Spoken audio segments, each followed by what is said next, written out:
Bom dia a todos! Graça e paz do Senhor Jesus seja com todos nós.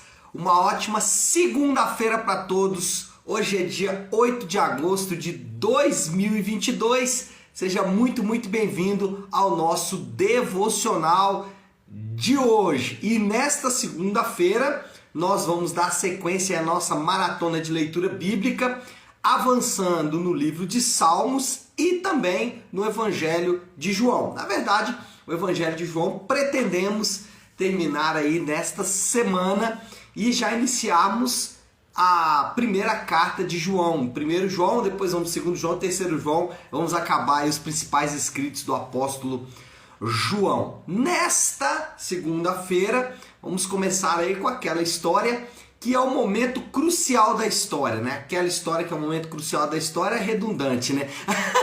Aquele momento da história crucial que é a crucificação do Senhor Jesus. Ela tem início aqui na narrativa de João, no capítulo de número 18. Eu separei um versículo porque ele é fundamental para refletir o que está acontecendo de fato no mundo invisível durante a crucificação do Senhor. Olha aqui o versículo de número 11 do capítulo 18. Então, João 18, 11, diz assim: Jesus, porém, ordenou a Pedro: guarde a espada. Acaso não haverei de beber o cálice que o Pai me deu? Lembre-se do que está acontecendo aqui. Jesus, depois da ceia, chama os seus discípulos, oferece um robusto ensino que nós vimos aí na semana passada. No capítulo 17, o capítulo anterior, ele ora por seus discípulos, ele ora por nós e ele ora por ele mesmo. E aqui no capítulo 18 começa então o processo de crucificação que inicia-se com a sua prisão. Antes da sua prisão, Jesus está reunido com os seus discípulos no Monte das Oliveiras. E aí o que acontece? Quando ele é preso, Pedro lança a mão de uma espada e corta a orelha do servo do sumo sacerdote, que aqui é descrito como Malco. E aí Jesus então fala isso com Pedro: Pedro, guarde a sua espada. Acaso não haveria de beber o cálice que o Pai me deu? Três verdades são reveladas aqui. Primeira verdade: as armas humanas são limitadas. O que está acontecendo aqui mostra que as armas humanas elas têm um limite. Pedro tentou usar a sua espada, mas a sua espada não resolveria o que estava para acontecer ali. A arma que Pedro estava na cintura não era suficiente, ou não era necessária, ou não era adequada para ser usada naquele momento. Quando a gente fala de armas espirituais e fala de armas humanas, nós temos que entender quais são as duas. Porque a Bíblia descreve as duas. Por exemplo, quais são as armas humanas? As armas humanas podem ser, por exemplo, a inteligência. A inteligência é uma arma humana poderosa. Veja, por exemplo, os nossos crescimentos tecnológicos. Eles são bons e são boas armas, mas elas têm um limite. Outro exemplo de arma humana, a sagacidade. O homem, ele é sagaz. E a sagacidade do homem, por exemplo, é para produzir ciência. O homem olha para as coisas, é capaz de avaliar, é capaz de tomar medidas, decisões. E as ciências mostram isso, ciências sociais, ciências humanas, antropológicas. Enfim, as ciências mostram quanto o homem é sagaz. Porém, essas armas, ainda que boas, têm um limite. Outro exemplo de uma arma humana, a voracidade. O homem é voraz, o homem é intenso, apaixonado, né? Isso é uma arma humana poderosa, porém ela tem um limite.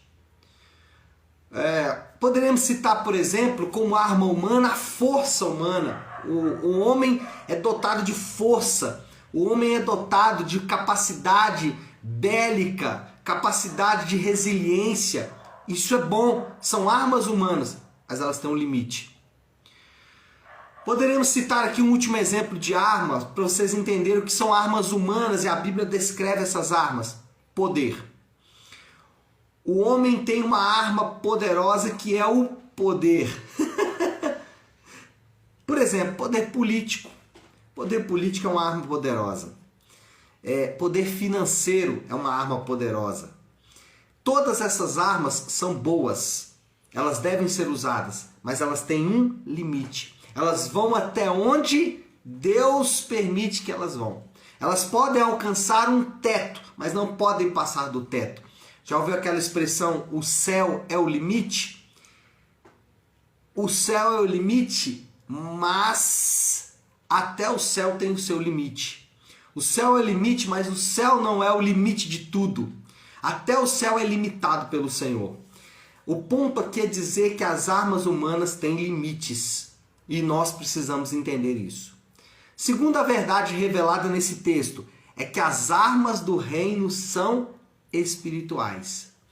Jesus, ele descarta as armas humanas.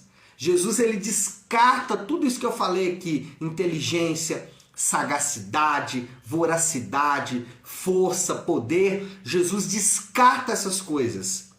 Elas não podem fazer muita coisa no reino de Deus. Essas coisas foram descartadas por Jesus, porque no reino de Deus elas não podem fazer muita coisa.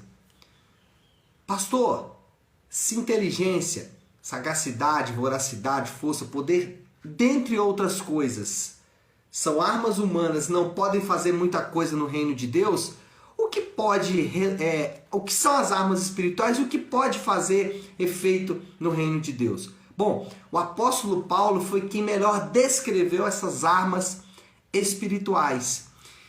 Ele deu uma descrição ali de 6 artigos em Efésios capítulo 6, a partir do verso 10. Paulo fala que a nossa luta não é contra carne e sangue. Paulo está interpretando o que acontece na crucificação.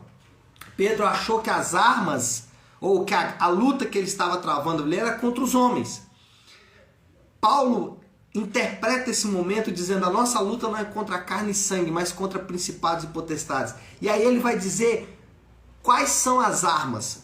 É interessante que alguns irmãos, às vezes honestos e bem intencionados, focam muito nos artigos da armadura de Deus, né? O capacete, a couraça. Mas esses elementos, eles são secundários, eles são apenas uma analogia. O sentido ali é o que cada um desses elementos pode representar. Por exemplo, nós temos ali a descrição do capacete da salvação. Para dar um exemplo, uma arma espiritual importante, e essa é uma arma que nós temos que usar, a misericórdia. A misericórdia inclui dentro do seu escopo a graça de Deus, por exemplo. O crente é alguém que vence as suas guerras pela graça e com graça. O crente é alguém que vence as suas guerras com bondade. O crente é alguém que vence as suas guerras com amor. Isso são armas espirituais. A misericórdia é uma arma espiritual. Uma segunda arma espiritual que Paulo fala é a justiça. O crente vence as suas guerras por causa da justiça de Deus e debaixo da justiça de Deus. E aqui eu não estou falando de justiça como se fosse capacidade de analisar o que é certo e errado, não.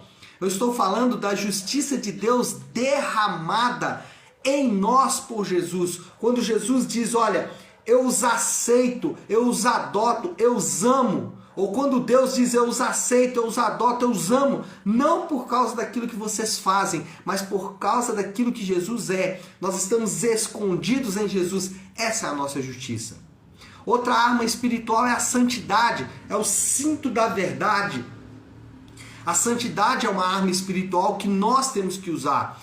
O crente não pode abandonar a santidade em tempo algum. O crente não pode abandonar o fato de que ele é santo e está em processo de santificação. Uma outra arma espiritual poderosa do crente é a fé. E aí volta a dizer, fé bíblica não é acreditar apenas em Deus, mas é acreditar nos fatos relacionados a Deus. Acreditar que Deus enviou Jesus, que Jesus veio, nasceu de uma virgem, viveu entre nós, fez milagres, falou as palavras de Deus, morreu por causa dos nossos pecados e para nos salvar da ira vindoura, ressuscitou depois de 3 dias e prometeu voltar. Isso é fé bíblica. E essa fé é uma arma espiritual, porque a confiança nisso transforma o nosso coração. A confiança nessas verdades fortalece o nosso coração, alivia o nosso coração. Então, essas são armas espirituais: misericórdia, justiça, santidade e fé.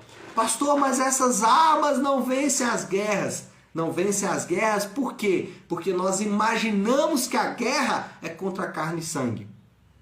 Mas quando nos lembrarmos que a guerra é contra principados e potestades, essas armas, como o apóstolo Paulo mesmo disse, elas são poderosas em Deus.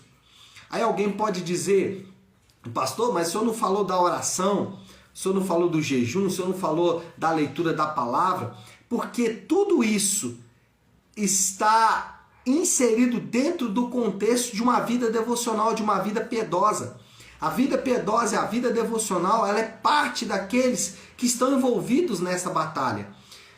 A pressuposição aqui, o pressuposto aqui é de que quem usa essas armas já está envolvido em oração. Não há como exercer misericórdia sem oração, não há como viver debaixo da justiça de Deus sem oração e assim por diante. Terceiro ponto importante aqui. Primeiro ponto, as armas humanas são limitadas. Segundo ponto, as armas espirituais são poderosas. Terceiro ponto, o Filho está sob o comando do Pai. E aqui nós aprendemos algo muito importante. Jesus está nas mãos do Pai para cumprir todo o propósito de Deus. Note que Jesus não disse: eu vou fazer, ou eu vou estar nesse momento é que eu estou nas mãos de Satanás. Ele não diz: nesse momento eu estou na mão de Pilatos ou dos sumos sacerdotes da época. Jesus não diz: esse momento eu vou ficar aqui desguarnecido. Não, ele fala: eu estou pronto para beber o cálice de Deus. Eu estou pronto para cumprir a vontade de Deus, para cumprir o propósito de Deus. Tudo o que aconteceu com Jesus, não só desde o dia em que ele nasceu, mas desde sempre, mas de maneira didática, para a gente pensar aqui no momento do Evangelho, tudo o que aconteceu com Jesus desde o seu nascimento até a sua ressurreição estão firmemente ligados ao propósito de Deus. Jesus, ele não saiu em nenhum momento de debaixo das asas de Deus. Alguém pode questionar dizendo: mas ele mesmo disse: por que me abandonastes? Se você ler os salmos de hoje, você vai ver que o Salmo 22 começa exatamente com essa expressão do salmista: por que me abandonastes? É óbvio que Deus não abandonou Jesus, mas o cálice da ira estava sendo derramado sobre ele. O que nós aprendemos aqui?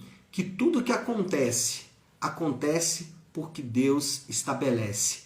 Deus não perdeu o controle da humanidade. Não existe uma guerra cósmica entre bem e mal. Não existe um dualismo.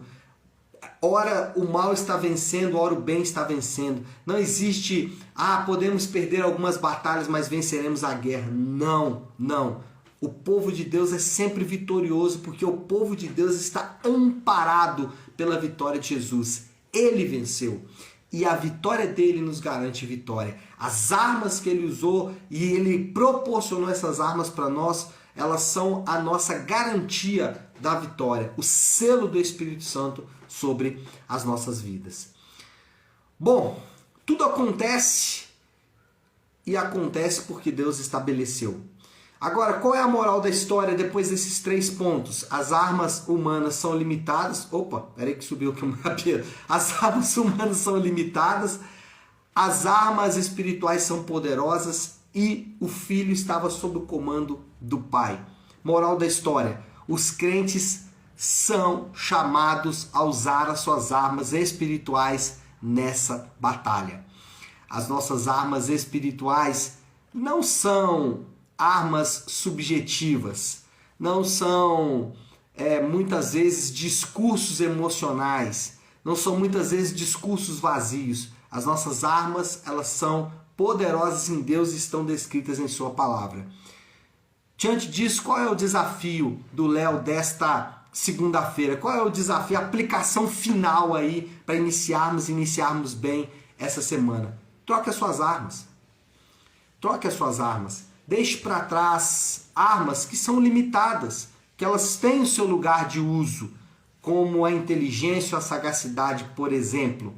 Elas são boas, devem ser usadas, mas elas têm um limite. E aproprie-se das armas espirituais, misericórdia, justiça, santidade, fé. Essas são armas espirituais. Apodere-se delas. Descritas lá em Efésios capítulo 6. Apodere-se delas, porque elas sim são armas poderosas em Deus que nós usamos durante as nossas batalhas. Tá certo, meu povo? Vamos orar? Vamos colocar tudo isso aí diante de Deus, como eu gosto de fazer toda segunda-feira. Eu gosto de iniciar a semana com a oração que o Senhor nos ensinou, com a oração do Pai Nosso. Então vamos juntos orar a oração do Pai Nosso. Se você puder, então, pare um instante que você está fazendo e vamos juntos buscar a Deus em oração.